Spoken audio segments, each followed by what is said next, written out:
ఐదేళ్లలో పేదలకు ఇల్లు కట్టలేని జగన్ ఋషికొండలో ప్యాలెస్ కట్టారని సీఎం చంద్రబాబు దుయ్యబట్టారు. పేదలందరికీ ఇల్లు కట్టించే బాధ్యతను తమ ప్రభుత్వం తీసుకుంటుందన్నారు. 100 కోట్లు దుర్వినియోగం చేసిన జగన్ సీమను అభివృద్ధి చేయలేదు. రాయలసీమను మేం రతనాల సీమగా చేస్తాం. పోలవరం పూర్తి చేసి నదులను అనుసంధానిస్తే కరవు ఉండదు. పరిశ్రమలు తీసుకొచ్చి ఉపాధి కల్పిస్తాం అని గుండుమలలో నిర్వహించిన సభలో సిబిఎన్. అంటే మీకు భయం గాని లేకపోతే రేపు రాబోయే రోజులు జరుగుతుందని గాని భయం లేకుండా పోయారు. మనకు రోడ్లు వేయలేరు, ఇక్కడ రిజర్వాయర్లు కట్టలేరు.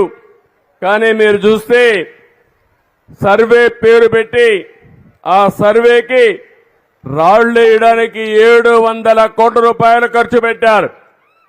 700 కోట్ల రూపాయలు రాళ్లు తయారు చేసి ఫోటో వేసుకున్నారు. శ్మశానంలో ఎట్లయితే ఫోటో పెడతాం చనిపోయిన వాళ్ళకి ఆ మాదిరిగా ఫోటోలు వేసుకునే పరిస్థితికి వచ్చారు. దీని ఖర్చు 700 కోట్ల రూపాయలు. ఇప్పుడే నేను వెళ్ళాను.